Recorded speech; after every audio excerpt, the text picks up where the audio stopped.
Meeting is now called to order. We'll have the invocation by Jamie Robinson and the Pledge of Allegiance. Gracious, wise, and eternal Father, we thank you for all the blessings that you've blessed us with. We thank you for allowing this agency to prosper. We thank you for continuously covering us in your precious blood of Jesus Christ, and let no form of weaponry formed against us prosper, Lord. We pray and we ask that you will help us to humble ourselves and to seek your salvation, and help us to remember that only what we do for you will last. These and many more blessings we ask in your darling Son, Jesus Christ's name we pray. Amen. Amen. Is that short? Oh, that was short. I pledge allegiance to the flag of the United States of America and to the republic for which it stands, one nation, under God, indivisible, with liberty and justice for all.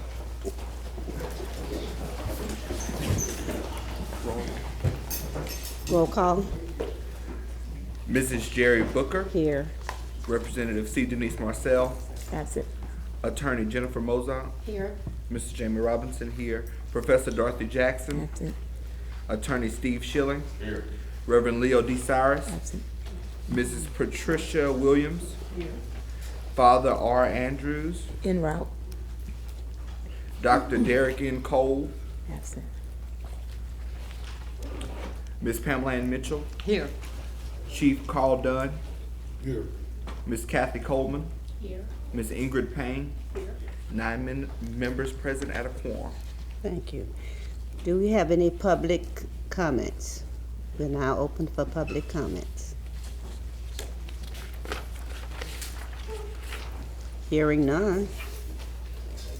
Action items, we're going to ask that we move for the certification of the minutes of the last board meeting. I make on a the motion. 18th. It's been moved and second that we accept the minutes of the last meeting. All in favor? Aye. Those opposed? Ayes have it.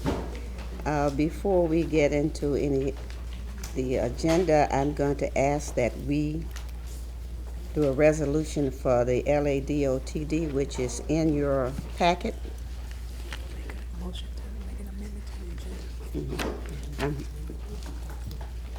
Ask that someone move that we amend the agenda and add this resolution to it. Second. It's been moved in second that we add the resolution to the agenda. All those in favor? Aye. Those opposed? Okay, the resolution has been added. Okay, It reads, State of Louisiana, Parish of East Baton Rouge, authorizing resolution. Louisiana Department of Transportation and Development, 5310, enhanced mobility of seniors and individuals with disabilities. A resolution authorizing the filing of an application with Louisiana Department of Transportation and Development for a grant under any of the following FTA programs managed through Louisiana Department of Transportation and Development. 49 CFR 5310, formula grants for enhanced mobility of seniors and individuals with disabilities. The undersigned, duly qualified and acting board president of the East Baton Rouge Parish Council on Aging certifies that the foregoing is true, and a corrected copy of a resolution adopted at a legally convened meeting of the East Baton Rouge Parish Council on Aging held on September 26, 2019. This resolution is for our senior bus program, our Lotus Rides. As you know, that we've already gotten the first 5 buses last year. This is actually just like a renewal to apply for 5 additional buses. They've made a commitment with us for the next 4 years. We can apply for 5 more every year, and so this resolution goes with our application that we submitted for the next 5 buses.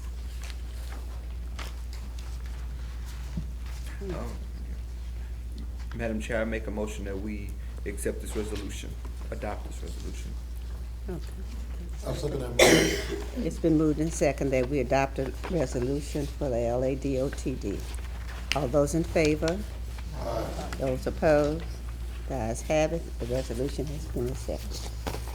Okay.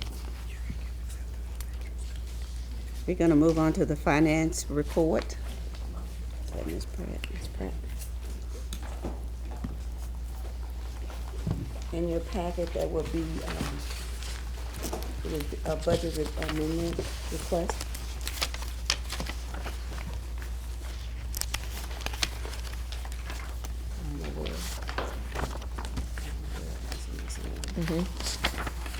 They got it.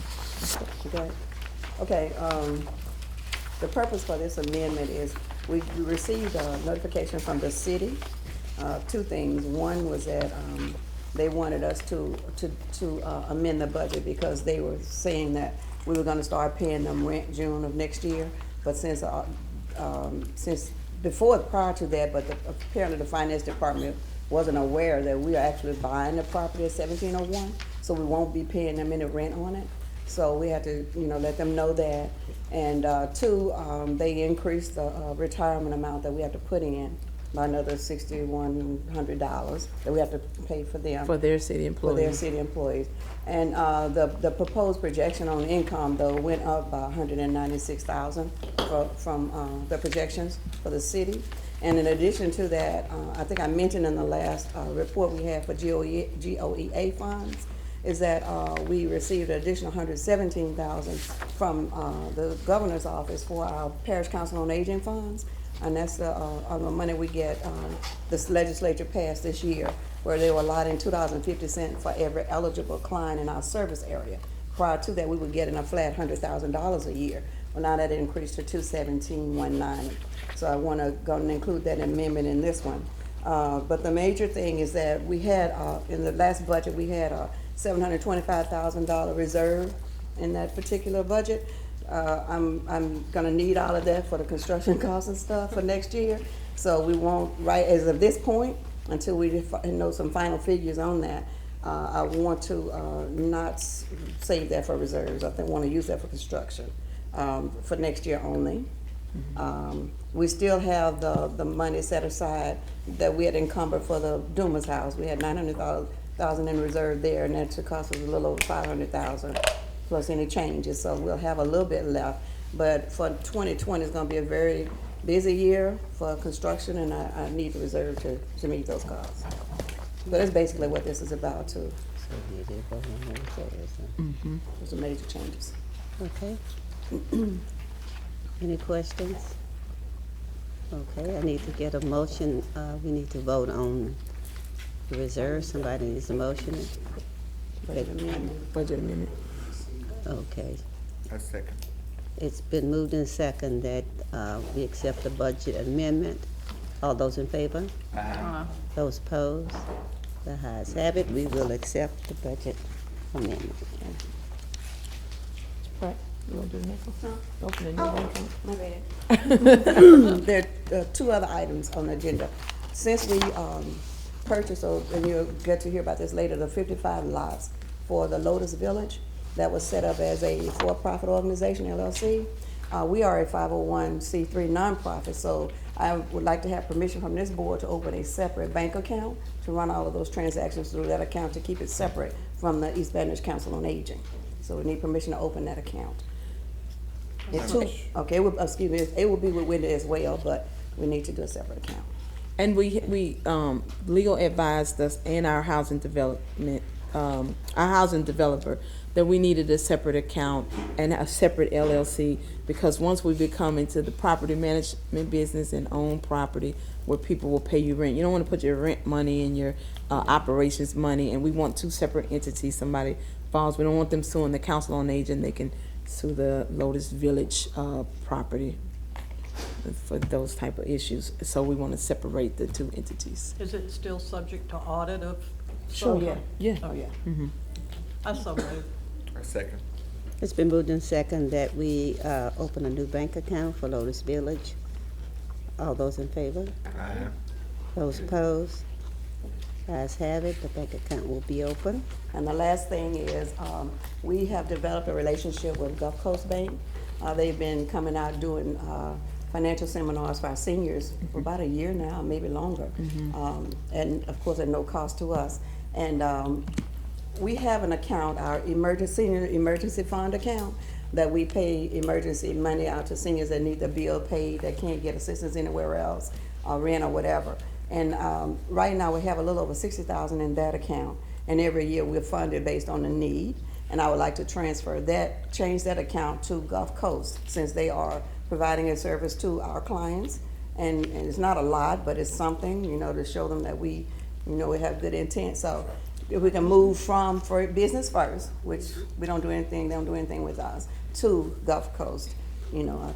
And then there are other services they will provide to both our seniors and our staff Right. people, as They'll far allow as them budget planning and stuff like that, if we have an account with them. So sounds like a win-win, and management decided that we want to move that account. Right, and it also allow some of our staff members who are not in a position to open their own checking account because of whatever issues they may have had in the past, they can open accounts. And after the seniors take their credit education class and some classes that they've been teaching them, they can get an account and teach them some budgeting and saving kind of thing. So it allows them some different opportunities at some banking products that they normally don't have, maybe some loans and that kind of thing. So it's a great opportunity for the agency to establish a new rapport with a new bank and for the seniors and for the staff.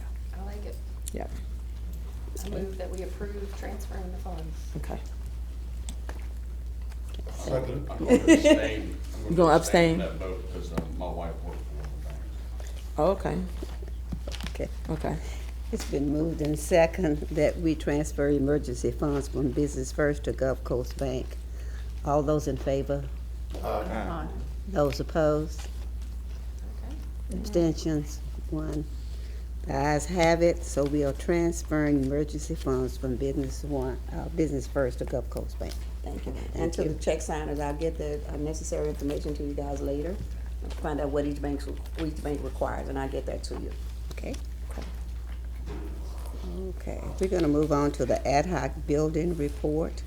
As you all know, we did our groundbreaking this week for the Lotus headquarters, which I think was very successful. We had a great turnout. We had almost 500 people at the groundbreaking. And so it was on the news. And so we're ready to proceed to move forward. We have had some internal issues in the background with this project. Basically, we terminated our relationship with our former architect. And I have Murphy here. He's going to discuss with you all how that termination happened, where we stand with it legally, and answer any questions that you may have. And then we'll introduce you to our newly selected architect so you can know where we're moving forward. But I can tell you that all our debts to our former architect has been paid, and they have completed 100% of schematic design, 100% of the construction documents, and 100% of the design development. So we do own all of the drawings, the renderings, and everything that we need to move forward with this project. So Murphy, I'll turn it over to you. Yeah, the architect that we have been using has a master service architectural agreement, but signs individual contracts for each particular project. And one of the issues with the admin building was obviously the budget. And this board has voted, and the bank had approved a particular budget. And that was known to the architectural firm for 10 months, at least. Or more. And they never really put a pencil to pen, although they developed all the contract documents.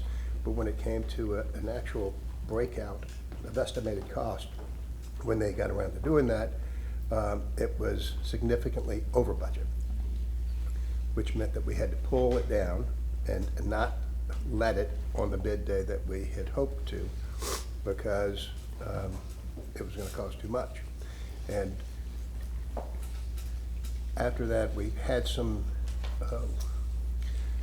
differences of opinion with our architectural firm, specifically on that project, and we decided that it was best for us to part ways, at least in regard to that project, insofar as that project is concerned. And we were able to do it without a legal fight, without a whole lot of hubbub, without any animosity.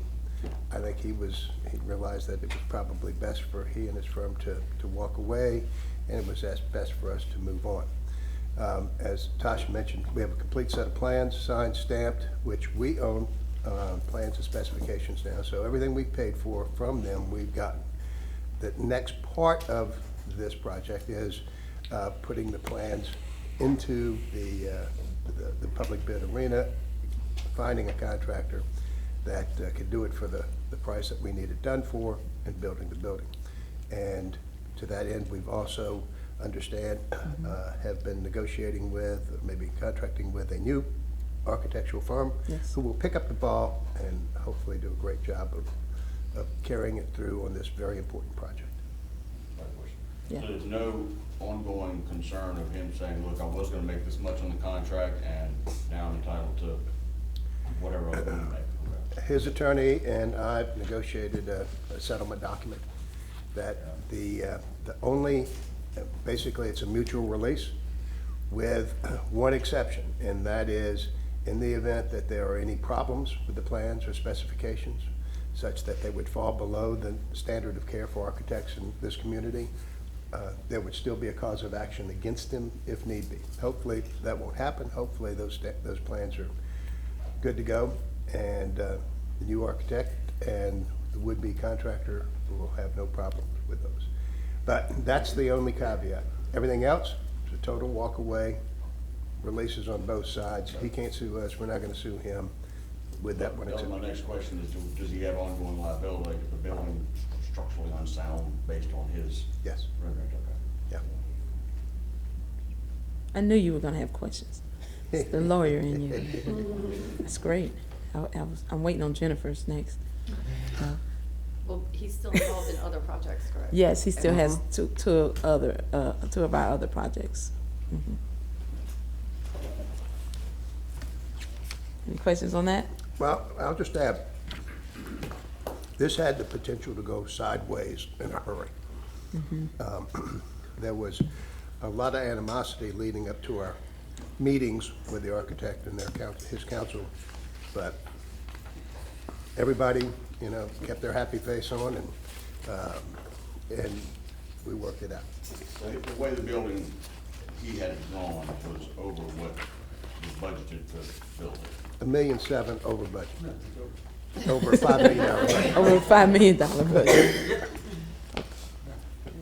Okay, so with that, we put out, we had already let the bid, for contractors. What we did is we put out a 30-day extension. We had him put the addenda out to do the 30-day extension. In that time period, we have since then hired another architect who was already doing another one of our projects. The MAP group, they're here today. They are contracted with us to do our intergenerational center. They're doing the project on Gus Young. And they also they won the RFQ to do the Lotus Village housing project, which is in the same area as the admin building. So MAP Group is here today. Mr. Merle Poche is here today. Him and his PM, they're here today. So if you all have any questions, you can speak to him after that. And that's where we are. So I'm going to move on to Gus Young. Gus Young, we also did a 30-day extension on that project because he wants his two projects to coincide. And so we'll be bidding for contractors for both of those projects on the 18th of October. We are 60% complete with demo on the Gus Young building. I think we're 60% complete. We have a little ways to go, and we'll be through with demolition on that project. Lotus Village, I just mentioned to you, Gulf Coast Housing, our housing partner and developer, did an RFQ for architects. I think there were 6 that they vetted and interviewed, and out of the 6, they selected MAP Group Design, who met all the criteria that they were looking for. If you know anything about Ms. Laborde and her group, they build major housing developments all over the city, New Orleans, all over the state, and in Alabama, Texas. And so being that we're both nonprofits, it's a win-win situation for both of us. And at the end of each of these projects, they're going to teach us how to become property owners and project managers, and all of these projects in 5 years become ours, owned solely by us. Question, okay. The Weller Baptist Church property is another property that we're looking at with with our developer that we want to use 9% tax credit and historic tax credit. Weller Avenue Baptist Church used to, I think the pastor used to be Lee Wesley. It sits on about 7 acres. There's 4 buildings and a huge sanctuary there.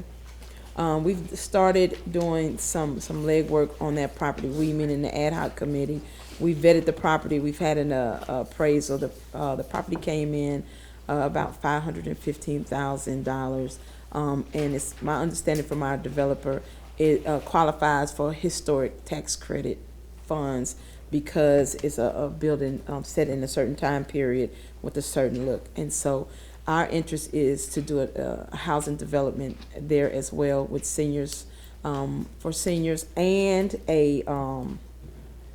another senior center, because the Charles R. Kelly Center, which is a mile away from there, is over capacity.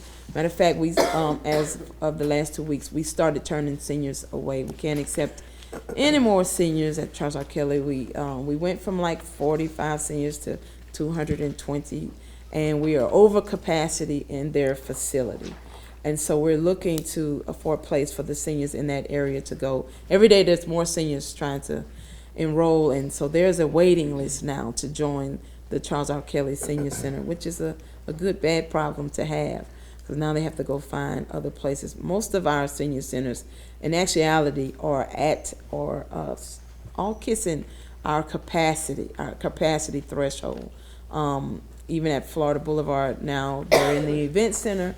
We have Dumas House there with them, and we have almost 300 seniors there daily.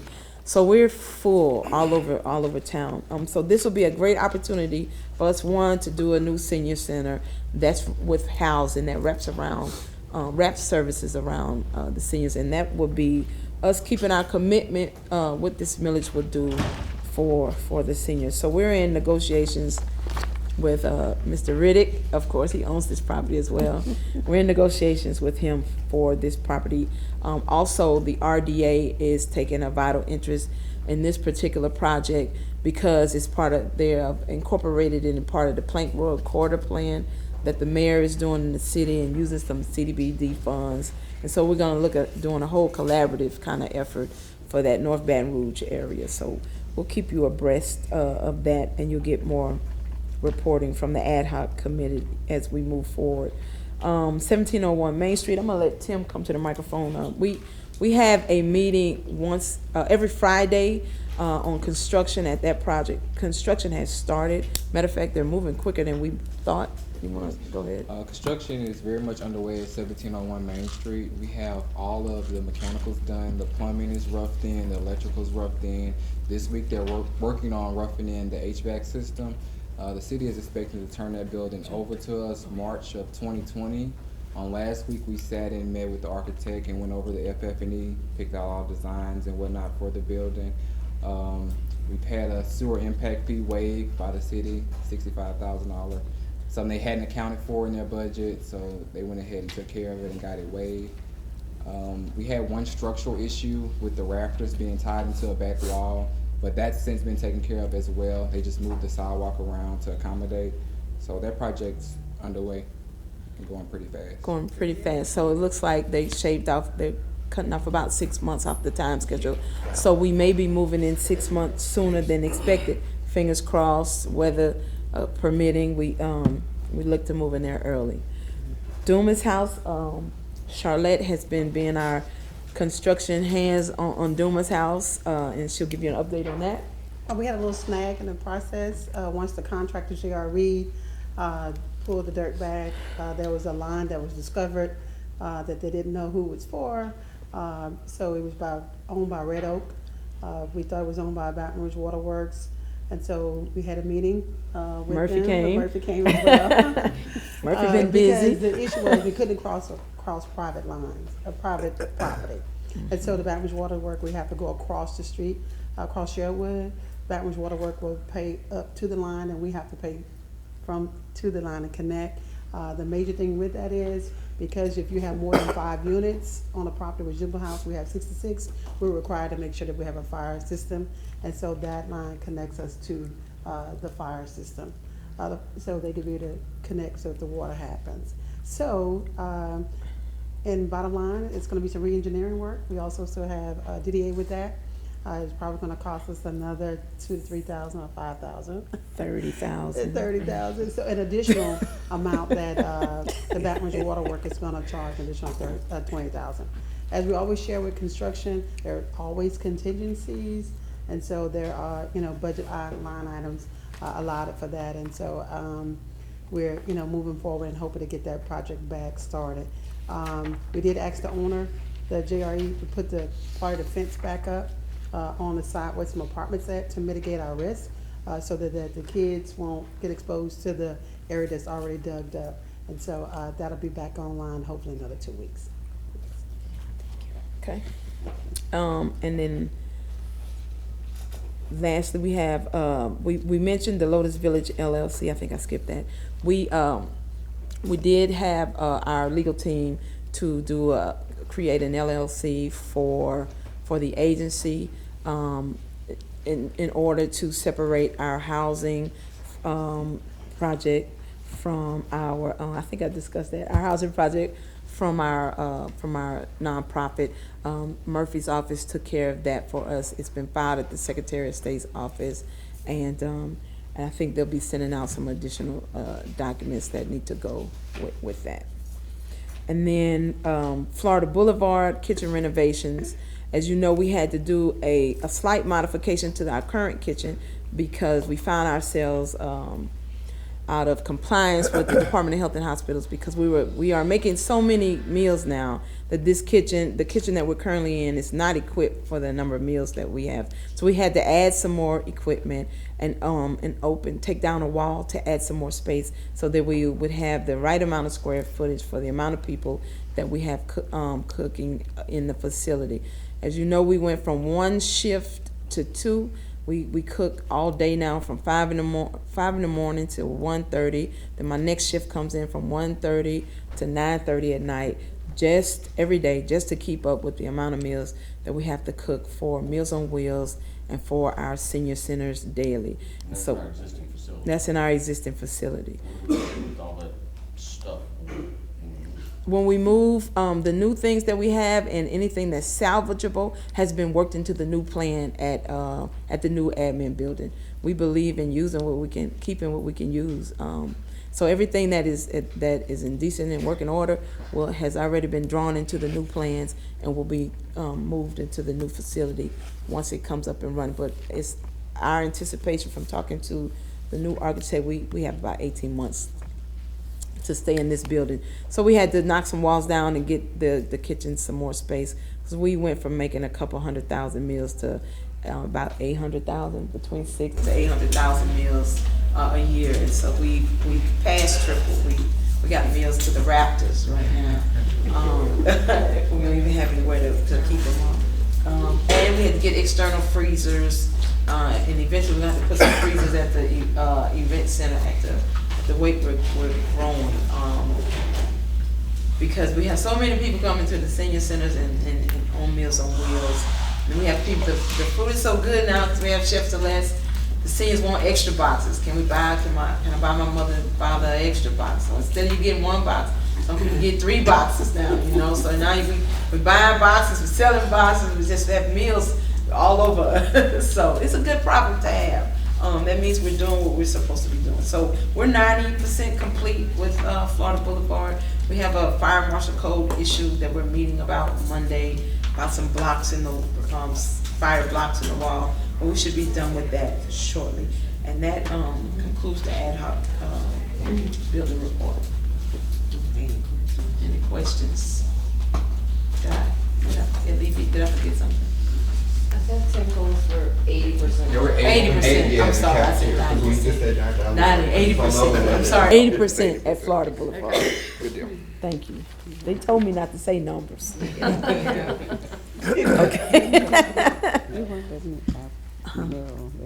Oh, and Meryl, if you have something to say, you can come on. Come on. I just like to give an update on the transition. Okay. So what I tried to do, what I intended to do was keeping the same team in place so we can move forward. At this point, everybody's been paid and everybody's on board.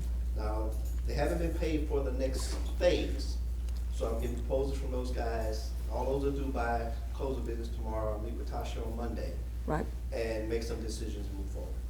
The team, who is they? Well, you had a question about the structural part. The structural engineer is still in place.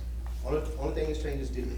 So all the people that are taking responsibility for what they're doing, what they've designed, is gonna be the same team. And how are you gonna get us under budget? That's the question. How?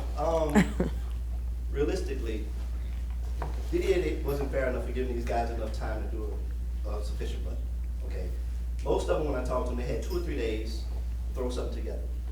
So it wasn't that much thought. It was probably most of them pulling stuff offline, saying, hey, this is a panel.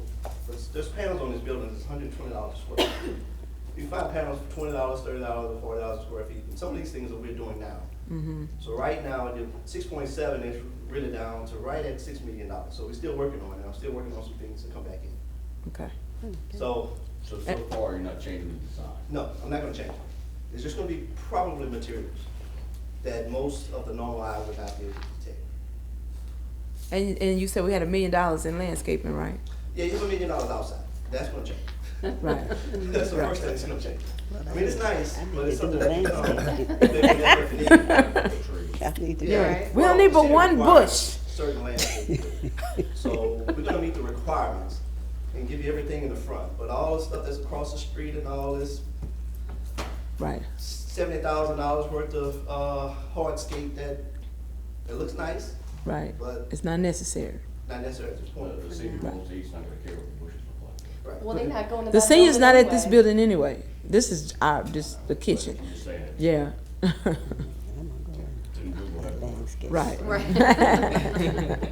Right. Right. So at this point, we're not trying to change the design. We hadn't gone to permitting yet. We agreed to go expedite, which cut the time up, but I'm not gonna make any projections until I start dealing with the city of Baton Rouge and their comments. And, once I get back, the first set of comments, usually somewhere in November, because I got them on the schedule for October 14th, then we go from there. Okay. Okay.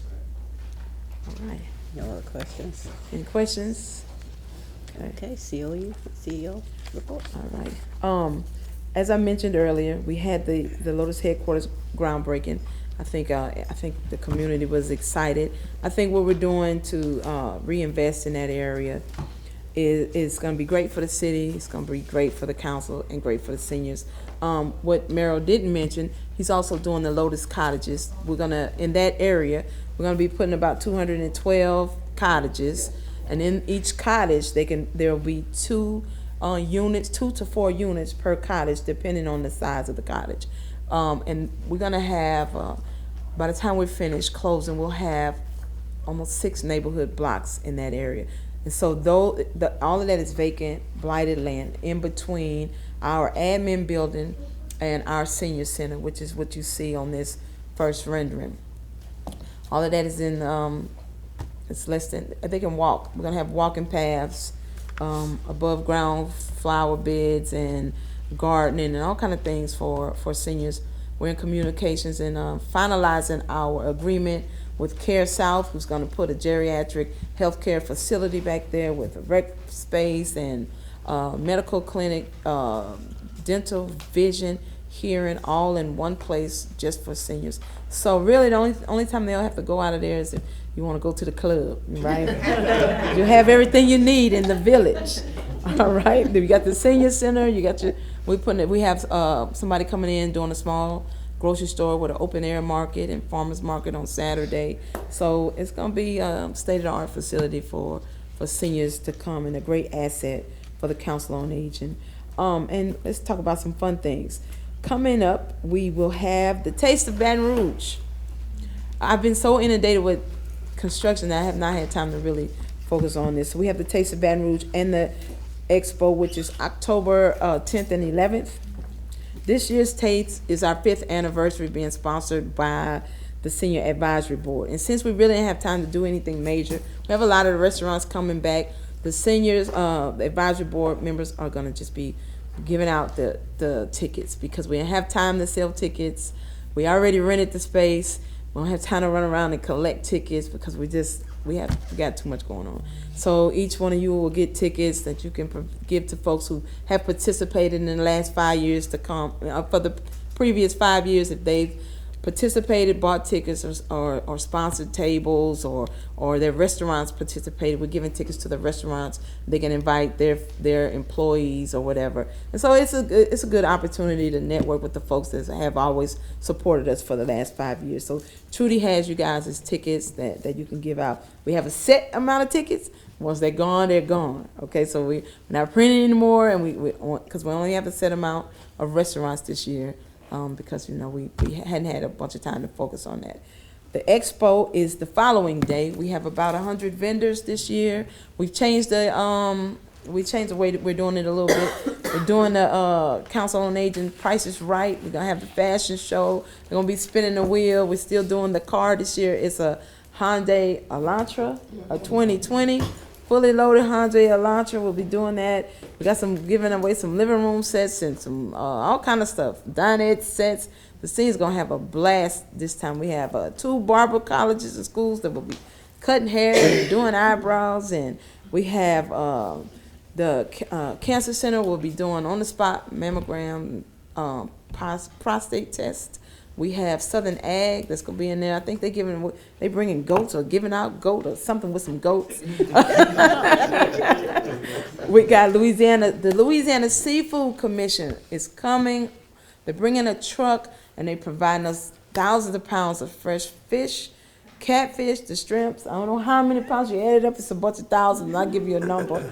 But what we're doing, we're having a chef showcase in the middle of the day because they don't want us to just give it out to the seniors because they don't know if it's going to keep temperature. So we got 5 chefs that will cook on site all of this seafood, from fish courgouillon to shrimp dishes that the seniors can eat all day long. So it's almost like a senior festival. So if you know a senior, they might want to come to this year's expo. It's going to be amazing. We got shrimp and oysters and all kind of stuff that these chefs will be preparing, all kind of great dishes.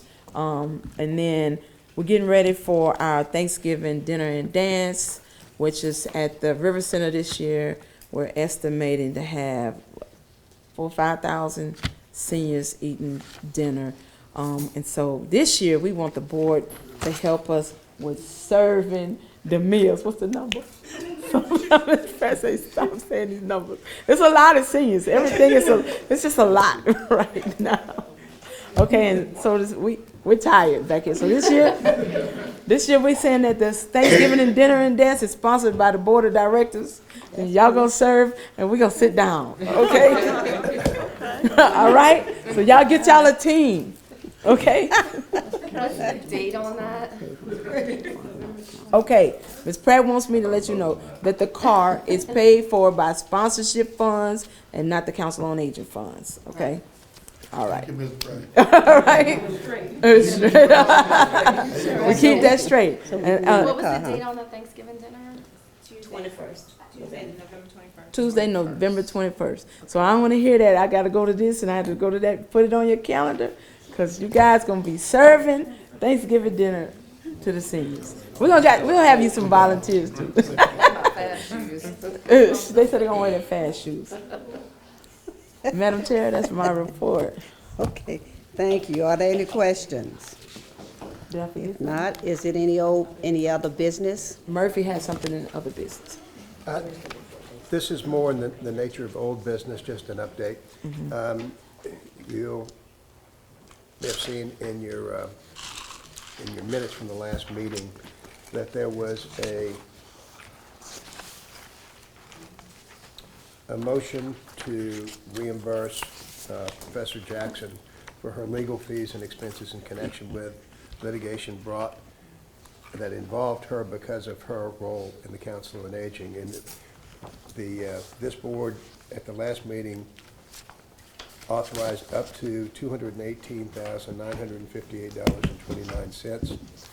After meeting with Ms. Jackson's attorneys, we negotiated that item down to $145,265.74. Can you give us that amount one more time?